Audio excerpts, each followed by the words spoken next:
بسم اللہ الرحمن الرحیم۔ السلام علیکم ناظرین۔ برصغیر میں زندگی کی گاڑی کو آگے بڑھانے کے لیے 3 طرح کے کیلنڈر دیکھے جاتے ہیں، جن میں عیسوی کیلنڈر، اسلامی کیلنڈر اور بکرمی یا دیسی کیلنڈر۔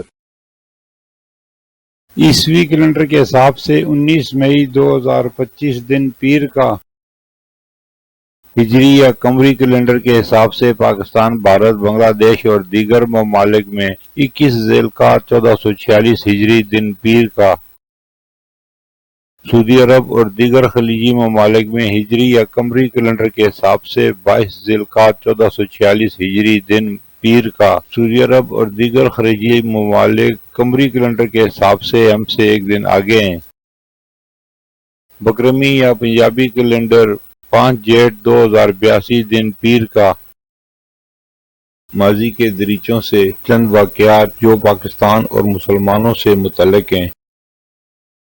19 مئی 618 ایوبی سلطان الکامل نے صلیبیوں سے دمیاط شہر واپس لے لیا۔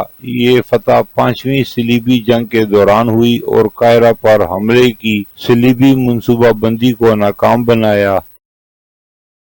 19 مئی 684 ہلال ابن علی، حضرت علی رضی اللہ تعالیٰ عنہ کے صاحبزادے کا یوم وصال۔ ہلال ابن علی یا محمد الوسط ابن علی ابن ابی طالب اور امامہ بنت ابی وقاص کے فرزند اور پیغمبر اسلام صلی اللہ علیہ وآلہ وسلم کی بڑی صاحبزادی زینب بنت محمد کے نواسے تھے۔ آپ کا مزار ایران کے صوبہ اصفہان میں ہے۔ 19 مئی 930 صفوی سلطنت کے بانی شاہ اسماعیل اول کا انتقال ہوا۔ انہوں نے ایران میں شیعہ اسلام کو سرکاری مذہب قرار دیا اور ایرانی شناخت کو مضبوط کیا۔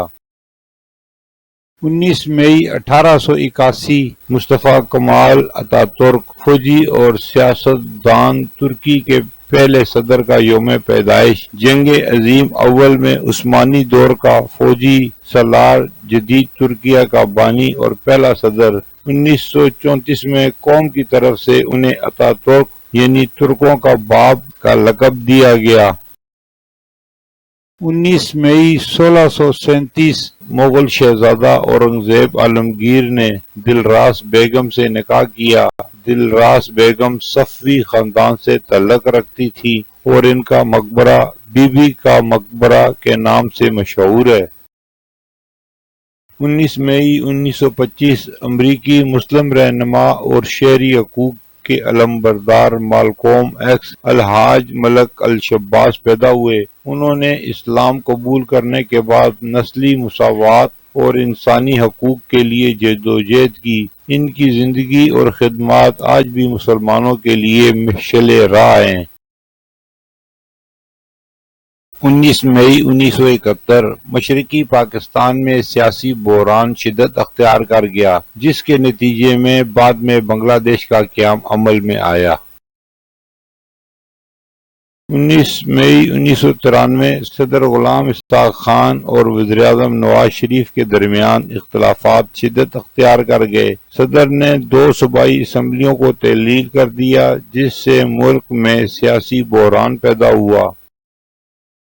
19 مئی 1999 ایک شدید سمندری طوفان نے پاکستان کے ساحلی علاقوں کو متاثر کیا۔ یہ طوفان 20 مئی کو کراچی کے قریب ساحل سے ٹکرایا، جس سے 6400 سے زائد افراد ہلاک اور لاکھوں متاثر ہوئے۔ پھر ملیں گے اگلی ویڈیو میں، جب تک دیجیے مجھے اجازت۔ اللہ حافظ۔